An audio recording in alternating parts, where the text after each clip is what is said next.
Trade Talk, powered by Travis Perkins. I'm Sally Wallace, your host. I have been married to the trade now for 16 years. Joining me on today's episode in the studio is Rory. Hi, I'm Rory Woodhouse from Woodhouse Plumbing, Heating and Electrical. This week is Net Zero Week, and on the line we have Megan Adlen, who is the Sustainability Director at Travis Perkins. So we're going to be talking about sustainability in the trade in this episode, Megan. And can you give us a little bit more information, Megan, about what Net Zero Week is? And hello, by the way. Hi everyone. Yeah, of course. So Net Zero Week is essentially an awareness week around net zero, and it's about bringing people together to share their insights and generate action to help us all to move towards net zero. So you are the Sustainability Director at Travis Perkins. Tell us a little bit more then, Megan, about what Travis Perkins are doing to actually lead the change to net zero. Yes, I am. So actually decarbonisation of the industry is our sustainability priority, because it is the biggest challenge that we're hearing our customers, suppliers, investors, even our own business has. So it is absolutely the most prominent subject that we talk about. So what are we doing on that front to lead the charge? Well, decarbonisation is partly about what we do in our own business, and it's partly about what we do with the products that we buy and sell. So we've committed to really leading very challenging decarbonisation targets. And in our own business, that means decarbonising our fleet and estate, so moving away from fossil fuels and helping our estate to use more renewable technologies, have better thermal insulation, move away from gas boilers, that kind of thing. And then for our supply chain, it's about the products that we buy and sell. So that's about working with our manufacturers to make sure that we're reducing the amount of carbon produced in manufacturing the products that we sell to the trade. And it's about, first and foremost, actually, the biggest part of what we do is working with the trade to help them to understand the different products that they could buy and install that help homes to consume less energy or conserve heat, or perhaps have less embodied carbon in the products that go into a building. So that's your trade customers then? You're actually actively helping your trade customers Yes. to potentially go more sustainable within their sort of projects that they have on? Yeah, and that's partly by having the better products that we can in each of our ranges. It's partly about introducing new ranges that we perhaps hadn't previously had real pedigree in before, just to make sure if a customer is looking to retrofit a home that we have got the whole basket of goods they'd be looking for to do that. So that could be everything from renewable heating systems to solar PV to batteries and storage, and the right insulation, everything else that goes in between, such as air tightness, ventilation, wastewater heat recovery. It's enormous, really. I mean, how much, you said that you're actually changing and committed to changing the sourcing of your materials as well. I mean, that must be a huge project and also a challenge at the same time. It really is, yeah. I mean, we're the biggest supplier of materials into the construction space, and we source from thousands of suppliers. And that's just the first tier of the supply chain. Because if you think about it, each of them buys from dozens of suppliers as well to get the raw materials and component parts in to buy the products that we buy from them. So our supply chain maps go back so far, and managing supply chain risk is critical, because we want to be buying from suppliers who are responsibly managing their businesses and their own supply chains, so that we have quality products from ethical, responsible, safe, sustainable suppliers. So there's a big piece of work we do internally to assess suppliers and products. That's exactly it. So, I mean, what's the government doing? I mean, are there any government schemes at the moment that actually exist to actually encourage improved energy and efficiency to help decarbonisation of homes? Yeah, there are. I think there's more to come.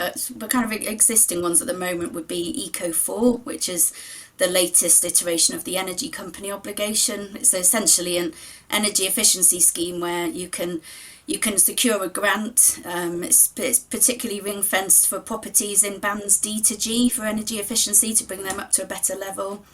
You can also get 0% VAT on solar at the moment. There's the boiler upgrade scheme, which offers $7,500 off a heat pump. And then for social housing landlords, there's a decarbonisation fund. The public sector has got a decarbonisation scheme they can get funding through. And then for new build, there's a move towards the Future Homes Standard for the energy efficiency of buildings, which should come in from 2025, is under consultation now. And interestingly, in each of our local authorities, sometimes they're deciding to take a more forward-moving stance than maybe nationwide we're taking. So, for example, there's the London Plan, which already requires some big developments to have a whole life carbon assessment, which is signed off by the mayor. So really depends by region. Yeah. So then what does the future look like for construction? Because, I mean, you at Travis Perkins, you're making some huge changes, right, with regards to sourcing materials, helping educate your customers at the same time. So it could potentially change, well, it is going to dramatically change the construction world. It really will. We've called it modernising construction internally because it is a sector which really hasn't changed too much over 200 years, and the changes that will be needed in order to decarbonise, digitalise, and move the built environment in the UK, which is particularly old and leaky, and there's a lot to do. It will require significant changes. So I guess the key points I'd suggest are, firstly, we'll need to be more joined up and systems thinking. So when a trade goes into a house and does an air source heat pump, it's not just about installing the air source heat pump, it's about understanding how to optimise the efficiency of that. Is the fabric of the building correct? Have you thought about ventilation and damp and mould, and making sure that there aren't any unintended consequences from the single measure that you're doing? So we do need more kind of joined up thinking. It's going to be more digitised, transparent, traceable, performance managed. If you think when you buy a car, you know what your car's made of, and then it's serviced every year its life, and you know what's happened to it, and it's all, what's the equivalent going to be for houses, where each of us as homeowners or landlords of their houses really know what that house is made of, and how to upkeep it, if you like. And then new methods of construction, there being off-site and modular and pre-manufactured value. There's all sorts of really interesting changes happening. And I think it's not just about adapting for decarbonisation, it is for health and comfort in the home. The climate's warming, isn't it? I think we're probably all getting a bit hot in our houses each summer now. And I think we've all been a bit wet recently for the past winter, wasn't it? That was horrendous. Exactly. One of the wettest winters we've ever adaptation. had. Yeah. So lots of changes ahead for the industry. Obviously, from Travis Perkins, helping educate customers, which is quite admirable, really, isn't it? To help people understand what could the trades be doing right now then to make these small changes, because it is going to take small changes to make the bigger changes, really, isn't it? Because, like you said, then not everybody likes change, Megan, as well. So it's going to be quite the challenge. I agree. I think what's really interesting is probably the trades that we have can be the trades that adapt to serve the needs of the future economy. It's not about, a brand new workforce, and I'm sure you've been talking about that in your apprenticeships and skills versions of these trade talks. But so for example, if you're a roofer, why not go and get trained on solar? It's going to go on all the roofs. It's probably going to be integrated. If you're a gas engineer, think about getting trained up in air source heat pumps and other low carbon heating technologies, because that's not necessarily the right technology for every home. But get on the front foot, go and learn these things, learn about some of the retrofit skills that are needed. There's a lot of training being offered because there is nervousness around the skills shortage, and demand is going to grow. And I think we're looking for installers to be part of the change here, because it's when an installer and a trade is in the building with a consumer that you can change what they decide, and suggest that, while I'm doing your bathroom, shall I put wastewater heat recovery under your bath? It's going to save you this much energy. You might not have thought of it, but can I suggest that you do that? And do think about whole house and unintended consequences. We've got solutions across the whole range of products that would be needed for net zero new build and net zero retrofit. So we're building our capacity in some areas, but come and talk to us. I'd definitely look to skill up and train up. And it is possible. Yeah, like you said, it is possible. It's a learning business, isn't it, really? You've always got to be learning. There's an awful lot of changes that are happening. I mean, we have Rory in the studio with us today. Rory actually is a shining example of that. Rory's owned Woodhouse Plumbing, Heating and Electrical for a number of years now, since 2007, Rory. Yeah. I mean, that's some serious years. You don't even look old enough. But you have added so many new sustainable sort of methods, really, I suppose, to your, to what you do now. So just tell us a little bit more about that, Rory, if you can do. Yeah, I agree with a lot of the points Megan's made there, to be honest. So I've been in the industry 20 years now, and most vans 20 years ago had gas or oil on the side. So predominantly back then, and like Megan said, the industry and methods of construction haven't changed for a very, very long time. Gas boilers have been in for significant oil. So the change in technology marginally, but certainly not in reducing any. But I think a lot of that is because we've been comfortable for a very long time. Energy prices have stayed at a low for a very long time. And I think over the last few years, obviously there's been changes within the world which has caused fuel prices to rocket, energy prices to go up. So and there's a massive, like Megan said, climate change is just such a big thing, and we can see it and we feel it all the time. So there's a huge push to change. So obviously demand has increased, but we as heating engineers, we want to do our bit as well. So we've started off by decarbing our building. So we were talking about grants a minute ago. There was actually a grant through our local council that gave us quite a significant funding to decarbonise. So we put solar PV on the roof, we've put battery storage in, and we've got rid of our oil boiler and moved to air source heat pump. So completely carbon zero really on our own building. I mean, Rory, you've owned, like you said, you've been in it for 20 years now, and it was plumbing, heating and electrical, but now you do solar panels, EV charging, heat pumps and underfloor heating. Now, heat pumps, how do they work then? So heat pumps, basically, the best way without getting too technical to describe it, it's like a back to front fridge. So it takes air from the outside and then converts it through a compressor into warm air.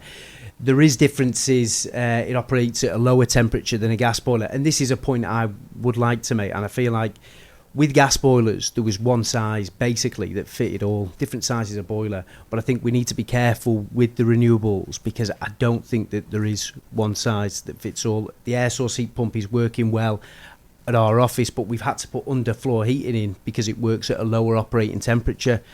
It's also quite a big unit, which we've had to find space for outside. So if you lived in a terraced house, an air source heat pump may not be so I think as time goes by, there'll be I'd like to think there will be multiple options for renewable that would suit different properties. And is it more cost effective then to go down this route? Well, this is another thing. Again, there's a lot of incentives at the moment, $7,500 to upgrade to an air source heat pump. But what I don't want to happen is when the combi boiler came out, it got really bad press. Not because of the product. I think the product was brilliant. It was because they were just installed. They weren't installed properly. Right. And I think this is where we need to have a big focus across the trade on the training. I think that the products there are fantastic, but they do need people, the installers need to be educated to educate the customer, and when the setup of what will and won't work, I don't want them to get a bad reputation just because they've not been installed or specified correctly. So so the underfloor heating and the heat pumps are both running on electric, is that right? So basically the air source heat pump heats up the water within inside the pump, and then at a lower temperature that it works the same hot water output as your gas boiler did. It's just a different source that heats the water up. So this, because it's quite an interesting one. So you're still getting your house warm, aren't you? But you're just not using the fossil fuel. And the biggest one I would say with the heat pump is the output temperature. So say you had radiators in your house at the moment, your gas boiler outputs at 80 degrees, because the heat pump's only 50 degrees. You'd need to oversize your radiators. So again, it's just making sure that the education's there for installers, for customers, so they know, and just managing expectations. I think a lot of people see grants and think, oh great, I can get a heat pump for this, it's going to save me a load of money. Potentially it's there, but only if it's installed and they've been given the right advice to do so, really. Well, you just said then you need somewhere to put it to start with, don't you? So it's not going to work for certain people at all. It's not going to work. But one that I do think is brilliant is the solar PV. You know, that is, especially managed with battery storage, for businesses who are using what they're generating in the day. is great. And I think for homeowners, it's getting there. But unfortunately, what you're generating in the day, unless you're working from home or able to charge electric car or put your appliances on in the day, you're not able to utilise what you're harvesting without the battery storage. So adding the battery storage on then increases the overall cost, which then sort of your payback time, I would say on average now for a homeowner, could be between 8 to 10 years. So I think we get a lot of the commercial clients, yeah, go ahead, we'll have our money back in 5 years, we could save 20-30 grand a year in electric. Homeowners, people at this time may not have that sort of cash available to do it, and B, they don't know where they're going to be in 5 years. We tend to have people who, I'd say, who are set in their house. They know they're not going to move. They've got a bit of cash in the bank. They want to do their bit, and they can afford to do so. Like if it's your forever home kind of thing, and you know for a fact you're not going to go. It's south facing. You're going to get it back. You're thinking of getting an electric car. You can charge that in the day. But I personally, with our office, I like the fact that I want to come away from being totally dependent on external factors. If fuel prices rocket, that's not really, we're generating our own. We can charge the vans. I was going to say, you've also got an EV fleet, haven't you? So we've got an EV fleet as well. We've got 3 vans on the fleet that are EV, which again are great in some aspects, but with EV vans I feel like it's still infancy stages. That'd be interesting actually to ask Megan about electric vehicles within Travis Perkins. Is that something that's also being approached as well with part of the sustainability team? Yeah, so our fleet, actually, the biggest challenge is our HGV fleet, which we've got the first 26-ton curtain-sided electric HGV on trial, but that's not a suite of vehicles because they are quite bespoke specialist HGVs, not the easier ones to move to electric. So for our smaller fleet vans, the transition is starting there. The HGV fleet, I imagine, will go to hydrogen or electric in time once that technology is available and it's a bit more economically viable. You've mentioned that the future is to change the fleet. Is there anything that you're doing at the moment in the interim period? Because I can imagine it's going to be a huge challenge to change some of those massive HGVs. We are. Our interim solution is we're using HVO, which is hydro-treated vegetable oil, essentially a biofuel, which emits 90% less carbon than traditional diesel. So we're using it in around 250 of our HGV specialist fleet at the moment, so around 10% of that fleet. And it's just helping us to decarbonise whilst some of the vehicle availability technology and national infrastructure to service electric or hydrogen specialist HGVs is underway. How are they working for you, Rory? Pros and cons. So we had to pay for EV chargers to be put in the guys' homes who are using it, which is an expense to us. Luckily, a lot of the work, the guys who drive the vans, is quite local. There's a lot of range anxiety. This is why my husband won't get one. You will not catch him because he's going from site. Well, Scott, he goes from site to site to site constantly. He's all, he goes, people think all I do is drive around all day. You do, darling. You do. But for him, it wouldn't work. But then, like you just said then, is that the challenge that you're having is the range anxiety? I think they would be brilliant if it was in a city. Yeah, especially certain cities now, they're bringing in like the clean air zone, congestion charges. I think they're fantastic there. You're nipping about, you roughly know what your route's going to be every day. You could, in an ideal world, you could drop it off at the depot at night, charge it at night on an off-peak tariff. But I think if you're doing a few miles a day, you've just got to plan a little bit more. And they're not as efficient in the winter. Oh, that's the truth. When the batteries get cold, I've had an electric vehicle batteries before. Get cold, heaters on. They're not as efficient then. But I think if no one tries electric vehicles as a fleet, you're never going to progress with it. If everyone just looks at the negative side of it, you're just going to stick. We're going to stick driving diesel vans all the time. So I think you've got to give it a go. And then things like anything will improve, and you've just got to hope that there is, some support with the government to try and push people on. The ranges are getting greater now, aren't they, as well? And, Megan, you've probably, from your side of things at Travis Perkins, I'm sure that's the one thing that you guys would definitely be conscious of is that range with deliveries. Yeah, we're constantly reviewing. I think what's helpful actually with Travis Perkins is because we've got very localized branches. It is about last mile delivery, isn't it? It's not the fleet we'd use to go the long distances between those spread out branches back to the DCs. So I think electric can work well for our small fleet. Yeah, and with EV chargers, so you're installing EV chargers now as well, Rory. Yeah, EV chargers as well. They again with the inset where they want to get rid of combustible engines. EV chargers is just going to become, well, unless they go with hydrogen, just more and more. And again, it goes hand in hand with the solar panels that we install. We offer that as an extra, and a lot of people now, especially with company car incentives to get an electric car, they are becoming more widely spread. So the EV is, it's something that a lot of people get the hybrid. You can get a hybrid as well, can't you, on the company car schemes, and that certainly works for people's benefit as well. So the EV's a big one, and I think they all just package very, very well together. So you mentioned with the solar panels, commercially, it would work better for somebody. But then with residentially, what sort of type of customer do you have? Who buys? Who goes for solar panels? Is it people who are very conscious about using fossil fuels, or is it people who are trying to potentially save money in the long run? And does it actually, I know it sounds crazy, but is there an age where people are looking for as well? I think there's a good mix of people, and it's refreshing in a way. There's a lot of younger people that I speak to now who are actually really sort of concerned and want to make a difference to the environment. There's a lot of people who are heavily focused, because they're going to live it and their kids are going to live it.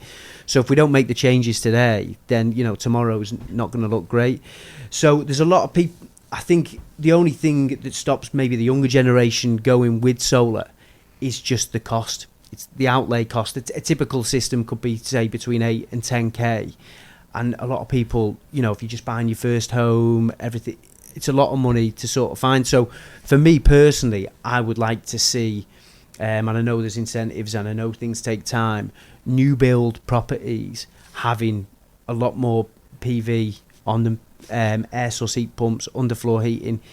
That's what I would like to see. I think it's a bit of a shame at the moment to see a big push on a little terraced house giving them $7,500 to get an air source heat pump in, and they're still putting gas boilers in new build properties.